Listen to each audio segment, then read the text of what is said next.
The headmistress invited me to dinner like it was some thank you for 25 years at Edgewood. Then her daughter, the one fresh from her fancy degree, goes, "I'll be shadowing you before I take over." I smiled. Then I pulled out my tenure contract. The letter arrived on a crisp fall morning, printed on thick cream paper with the Edgewood Academy seal embossed at the top. I read it twice, turning the words over in my mind like a riddle. "Amanda Warden, you are cordially invited to a dinner with the Montclair family." My heart sank, even as I tried to tell myself it was just a formal dinner. But I knew better. My name is Amanda Warden. I'm 55 years old and I've been teaching at Edgewood Academy for nearly 25 years. In that time, I've seen the school weather 3 principal transitions, 2 budget crises, and a near closure that nearly took everything. I was there for every late-night curriculum rewrite, every phone call to alumni donors. I was the one who kept the doors open when nobody else thought it was possible. I remember the day I first walked through these halls back when Edgewood was a struggling boarding school teetering on the edge of bankruptcy. I'd just graduated from a small college in Pennsylvania, eager to make a difference. Edgewood felt like the perfect place to build something new. And I did. I was part of every change, every shift that turned the academy into the beacon it is today. So why did this dinner invitation feel like a summons? That evening I arrived at the Montclair estate, a sprawling mansion on the edge of town that looked more like a castle than a house. The headmistress, Diana Montclair, greeted me at the door with her usual frosty smile. She'd always been polite to me, even deferential. But lately something in her tone had changed. There were fewer meetings, fewer updates. A sense of distance that felt almost personal. The dinner table was set with fine china and flickering candles, the sort of elegance that always made me feel out of place. I'd spent my career in classrooms filled with posters and projectors, not these stately dining rooms. And there at the far end of the table sat Clarice Montclair, Diana's daughter. Clarice was all poise and polish, every hair in place, her eyes bright with confidence. She had just returned from some fancy education think tank, her degree still fresh enough to have that new shine. When she shook my hand, her grip was firm and her smile was practiced, like she was already rehearsing for the part she'd play. "Miss Warden," she said, her voice warm and bright. "It's wonderful to finally meet you." Likewise, I managed, though my stomach was tight with nerves. Over dinner, Diana steered the conversation carefully, asking me polite questions about the curriculum, the teaching staff, the challenges of modernizing our programs. I answered them all, though I couldn't shake the feeling that there was another conversation happening underneath the table, one I wasn't invited to. Clarice asked thoughtful questions, leaning in just a bit too close as she nodded at my answers. But I saw it in her eyes, she wasn't just interested in what I was saying. She was assessing me, measuring me against something only she could see. After dessert, roasted pears with vanilla cream, Diana finally said it. "Amanda, we're grateful for your years of service. Truly, you've been the cornerstone of this school's growth." She paused, glancing at Clarice, who was watching me with polite curiosity. "But the future of Edgewood requires fresh thinking." I set my fork down carefully. "Fresh thinking?" I asked, though I already knew what she meant. Clarice's smile widened. "We're launching a digital renaissance initiative," she said. "A complete overhaul of Edgewood's academic approach. And I'll be shadowing you for 6 weeks just to get a sense of the current systems before stepping into a more active role." The words landed like a stone in my gut. "Shadowing me," I repeated, my voice calm even as my hands shook under the table. "And then?" Diana's smile didn't waver. "Then Clarice will lead the next phase of Edgewood's future." For a moment, nobody spoke. The only sound was the gentle clinking of silverware as Clarice carefully placed her spoon back on the table. I swallowed hard, the years of work, of hope and sweat in midnight planning sessions, swirling through my mind. I had given everything to this place. And now it seemed it wasn't enough. Clarice tilted her head, her voice soft but her eyes unyielding. "Time for fresh thinking, Miss Warden," she said lightly. "You've been the chalkboard long enough." I managed a tight smile, though my heart was pounding. "Of course," I said quietly, though I was already planning my next move. Because if they thought they could just sweep me aside, they were about to learn that I wasn't done yet. Not by a long shot. The next evening, I sat in the same seat at the Montclair estate, the flickering candlelight doing little to soften the blow of Diana's announcement.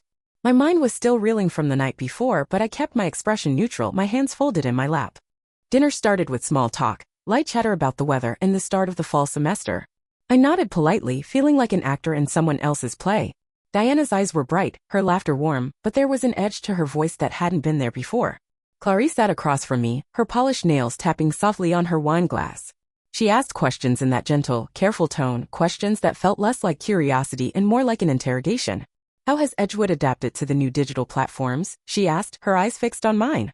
I gave her a practiced smile. "We've integrated online modules and digital assessments, but Edgewood's strength has always been in the relationships we build, the mentorships that happen in those classrooms."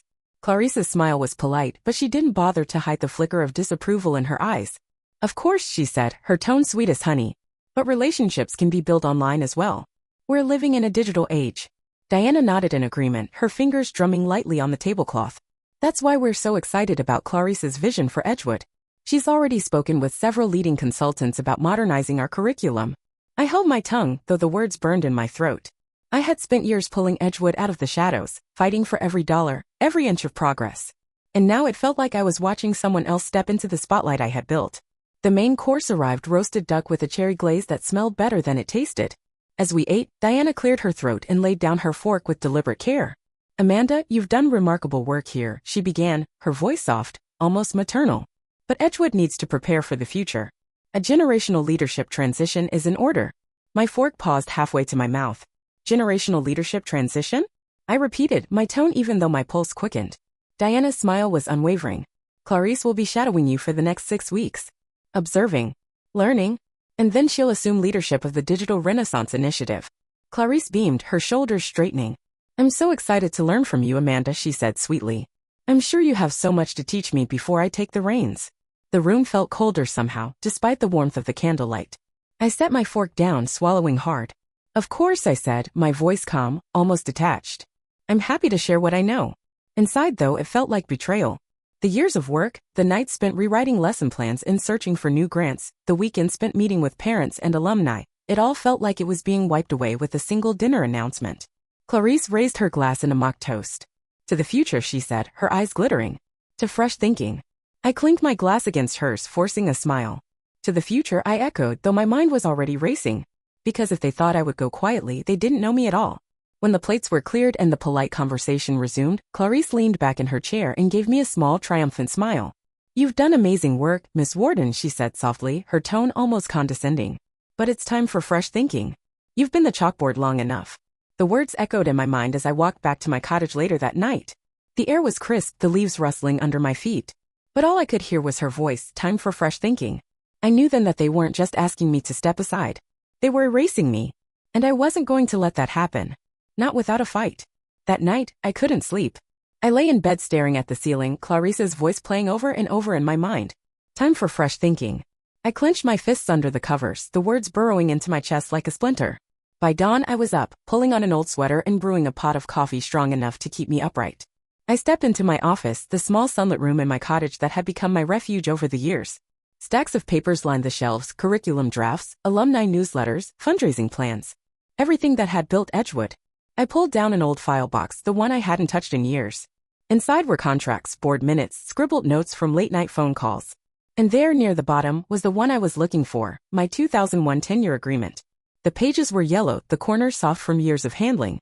I read every word, my finger tracing the lines that spelled out my rights, my voting rights on the board, my partial ownership of the curriculum frameworks I had written. I had forgotten about that clause buried deep in the legalese. But it was there. And it was mine. I felt something steady take root in my chest. They had underestimated me. Diana, Clarice, all of them, they thought I was just a relic of an old school system they were so eager to toss out. But I still had a say. And I wasn't about to let them erase me. I needed confirmation. So I called Petra. She was an old friend, someone I'd met back in the early days when Edgewood was on the verge of collapse. Back then, she'd been a young attorney fresh out of law school, helping me draft emergency funding proposals. Now she was one of the best education lawyers in the state. We met at a small cafe in town, the kind with chipped mugs and hand-drawn chalkboard menus. Petra was already there when I arrived, her hair pulled back in a no-nonsense ponytail, a legal pad in front of her. She listened quietly as I laid out everything, Clarice's shadowing, Diana's carefully chosen words, the tenure agreement. When I was done, she nodded slowly, flipping through the copies I brought. Amanda, this clause is solid, she said, tapping her pen against the paper. You have a right to stay involved in any leadership changes, and you also have partial ownership over the curriculum you built. They can't just push you out without your consent. I let out a slow breath, relief washing over me. So I'm not just a formality? I asked quietly. Petra looked me straight in the eye. No. You're a stakeholder, Amanda. They have to respect that, or they're in violation of your contract. We spent another hour going over the details, Petra outlining exactly how I could leverage the clause to protect my work and my place at Edgewood. When I finally left the cafe, the weight in my chest felt a little lighter. I went straight to the headmistress's office. Diana sat behind her broad oak desk, a portrait of her father, Edgewood's original founder, watching over her from the wall. Clarice wasn't there this time. It was just Diana and me. Diana, I said calmly, placing the file on her desk. I wanted to make sure you're aware of my rights under this agreement. Her lips tightened as she read the first page, but she didn't interrupt. I watched her face, searching for any sign of doubt or hesitation. But she was too well practiced for that. When she finally looked up, her voice was cool and composed. Amanda, I'm sure we can find a way to make this transition smooth, she said. I smiled faintly. Oh, I'm sure we can, I said evenly. But just so we're clear, I'm not leaving. I'm observing, participating, and reserving every right afforded to me in this document. There was a long moment of silence. Then Diana nodded slowly, her fingers tightening around the file. Understood. I stood, smoothing my skirt. Good, I said softly. I look forward to working with Clarice. After all, there's so much she can learn from me. As I left the office, I felt a quiet resolve settle over me. They thought they could edge me out without a fight. They thought they could rewrite the story I'd built from nothing. But I wasn't done. Not by a long shot. And now I had the proof to back me up.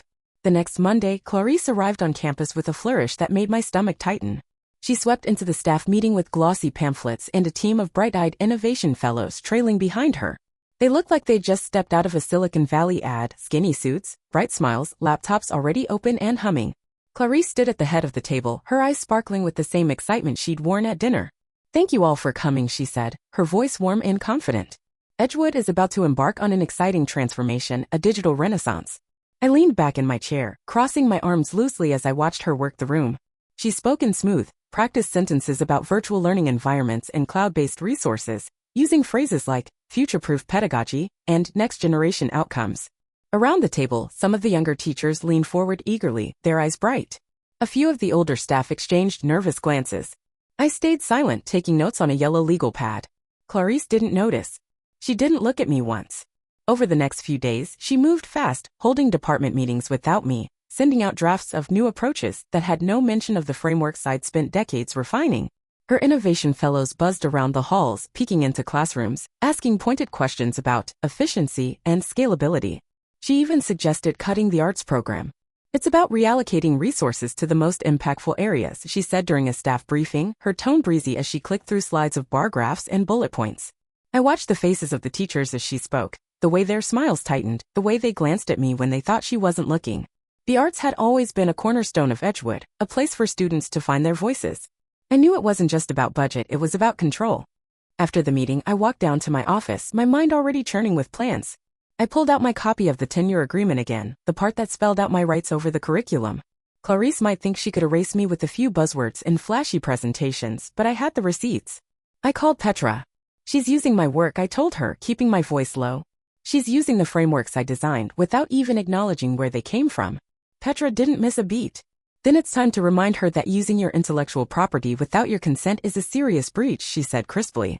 I'll draft a cease and desist letter tonight. I felt a small, cold smile pull at my lips. Thank you, I said. I want her to know exactly what she's playing with.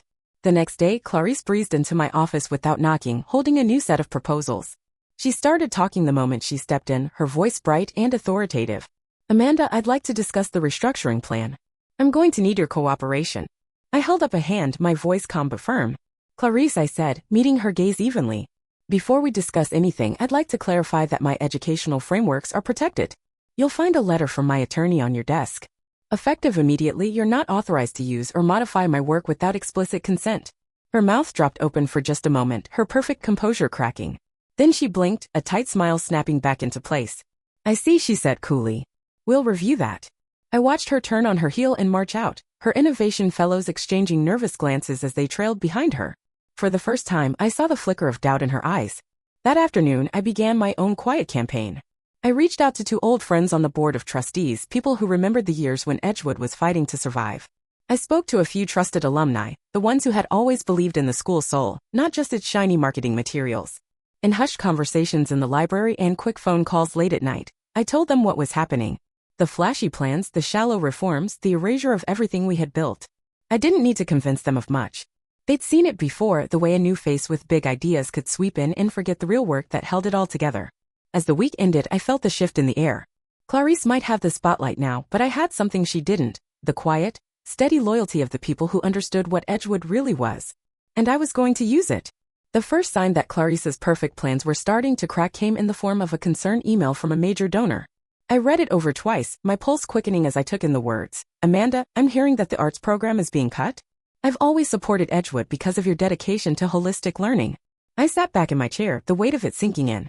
For years, I'd built those relationships, late-night calls to save a scholarship, quiet conversations about the soul of this place. And now Clarissa's fresh thinking was starting to alienate the very people who kept the lights on. A day later, a group of parents requested a meeting.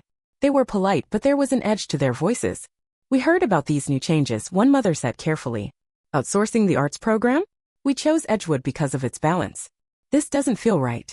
I reassured them as best I could, choosing my words carefully.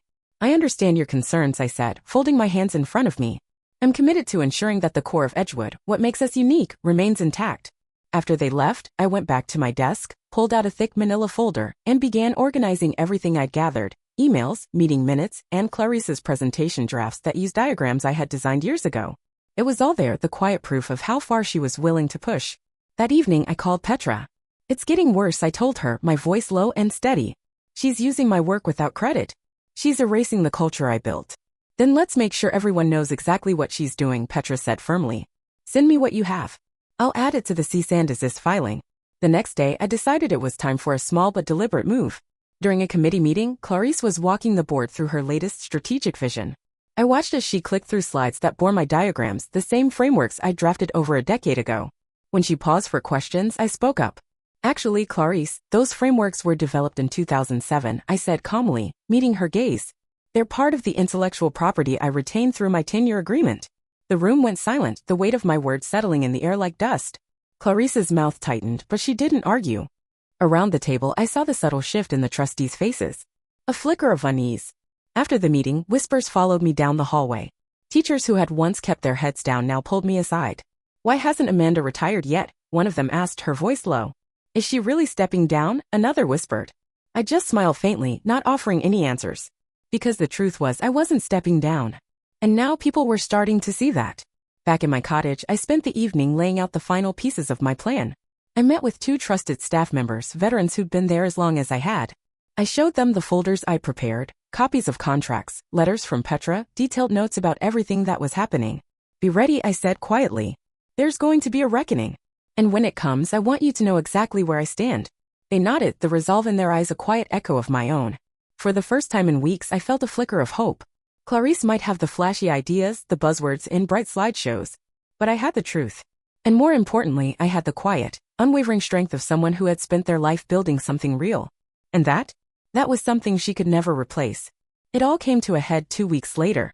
I had been expecting it, the signs were there, rumblings from donors, whispered concerns in the hallways, questions and committee meetings that grew more pointed each time. But even so, the call for an emergency board meeting felt like a final test. A line in the sand. I dressed carefully that morning, choosing a navy blazer that had seen me through countless crises and triumphs. My hands shook just a little as I buttoned it, but I forced myself to breathe deeply, steady. Today wasn't about panic. It was about resolve. The boardroom was full when I walked in. Lucia Grant, the board chair, sat at the head of the long oak table, her fingers steepled thoughtfully. Diana Montclair was there, her face unreadable, and Clarisse sat next to her, flipping through a leather-bound notebook as if this were just another brainstorming session. Lucia started the meeting with a calm voice. We've received word that a major donor has frozen funding, citing concerns about the direction of the school, she said. They're threatening to pull their scholarship program if their concerns aren't addressed. A murmur ran around the table. Clarisse straightened in her seat, her eyes flicking nervously from Lucia to me. For once, she didn't speak first. I stood slowly, feeling every eye turned toward me. My voice was even, measured. I believe I can help clarify the situation, I said, placing my carefully prepared documentation on the table. I've assembled records of my original curriculum frameworks, legal filings confirming my intellectual property rights, and copies of the board voting clause in my tenure agreement. I flipped the cover open, letting the weight of the document speak for themselves. Around the table, I saw eyes widening, heads nodding. Lucia leaned forward, scanning the first page carefully. Clarisse shifted in her seat. Amanda, this isn't the time for personal grievances, she said quickly, her voice a little too bright, too forced. We need to focus on the future. I met her gaze steadily. This isn't personal, Clarisse, I said quietly. This is about the legal and ethical oversight and how you've introduced your plans. You've used my frameworks without permission. You've reorganized departments without proper board input. And now our donors and community are responding. Lucia held up a hand. Clarisse, would you please step outside while we review these materials, she said firmly. Clarice hesitated, her lips parting as if to argue. But one look at Lucia's face and she stood, gathering her notebook and walking out of the room. The door clicked shut behind her. For a moment, the room was silent. Then Lucia looked at me with a calm, assessing expression. "Amanda, what do you recommend?" she asked. I drew a slow breath. "I recommend a neutral review of the entire Digital Renaissance initiative," I said. "A pause while we ensure that any changes honor the integrity and mission of Edgewood and the work that build it."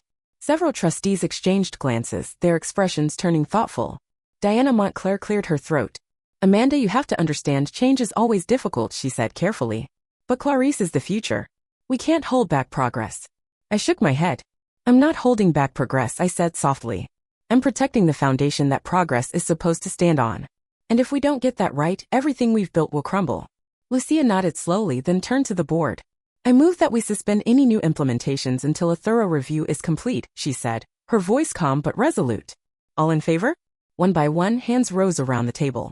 I watched them closely, feeling a strange mix of relief and sadness settle in my chest. Lucia lowered her hand last, her eyes meeting mine. "Amanda," she said quietly, "thank you for reminding us who we are." When the meeting ended, I gathered my papers and slipped them back into my bag. Outside the door, Clarice was waiting, her lips pressed into a thin line. She didn't speak as I walked past her, and I didn't offer her any words either. This wasn't about gloating or revenge. It was about making sure the school I had poured my life into wasn't turned into something hollow and meaningless. And as I stepped out into the crisp afternoon air, I knew one thing for sure. Clarice's plans might have dazzled the room for a moment, but real leadership, real stewardship was about more than just flashy slides and buzzwords. It was about standing your ground, even when the ground felt like it was shifting beneath you. And today, I had done exactly that. A week later, Clarice asked to meet me in the staff lounge. It was empty that morning, the sun slanting through the old windows, dust dancing in the beams of light. She was already there when I walked in, her notebook clutched to her chest. I took a slow breath, steadying myself. I could feel the tension radiating from her, the forced calm in her shoulders. "Amanda," she said, her voice quiet. "I want to talk." I sat across from her, folding my hands on the table. "I'm listening," I said simply. For a moment, she just looked at me. Her expression was carefully composed, but her eyes were different, tired, almost defeated. "I thought I was doing the right thing," she said finally, her voice low. "I thought everything needed to be new.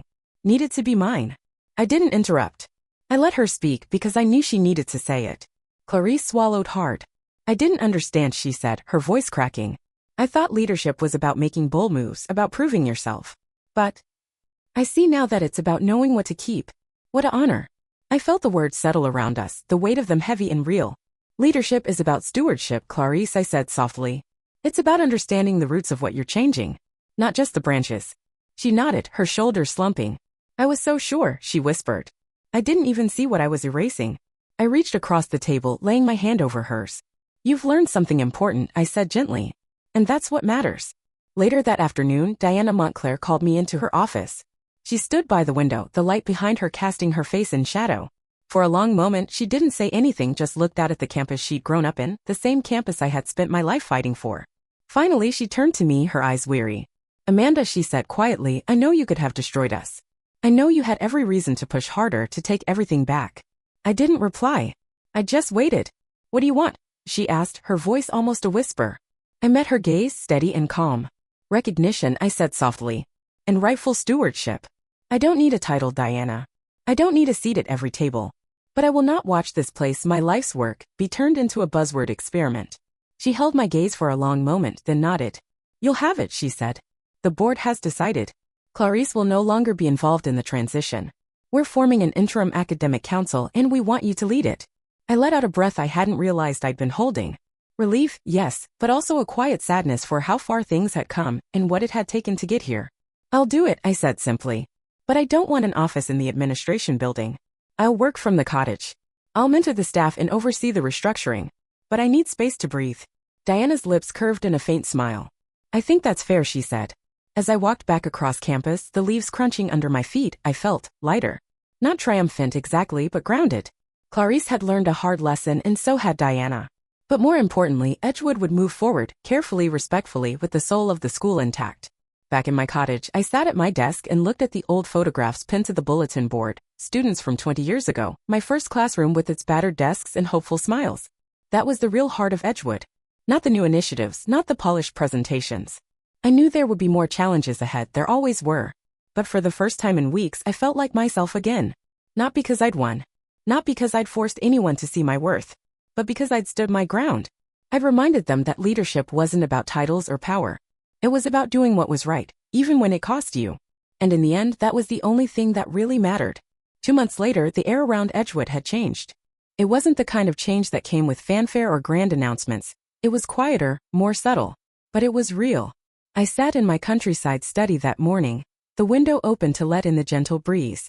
From here, I could see the sprawling fields where Edgewood's new digital classrooms were being tested, classrooms I had helped design, ones that kept the heart of the school while embracing the future. I watched as students walked to and from the main building, their voices a low hum of laughter and conversation. A few teachers stopped to talk in the courtyard, their faces calm and easy in a way I hadn't seen in months.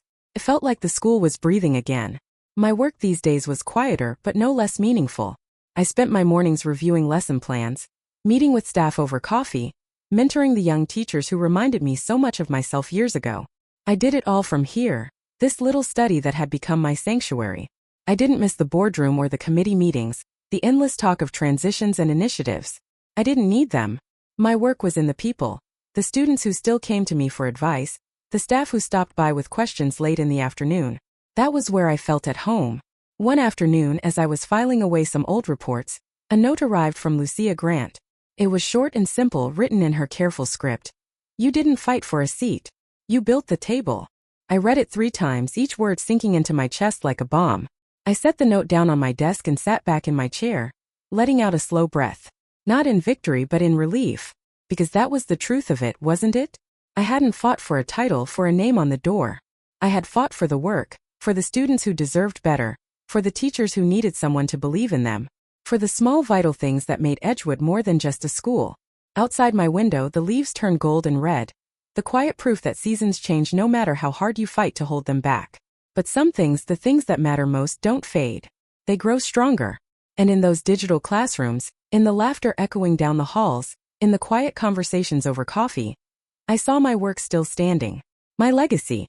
Not in a plaque on a wall, but in every lesson plan that challenged a student to think bigger. In every quiet moment of mentorship, every voice that was finally heard. Edgewood was thriving again. And as I watched it all from my little study, a soft smile spread across my face. Because I knew that I had been part of it all, not because I demanded it, but because I had built it right. And that was enough for me.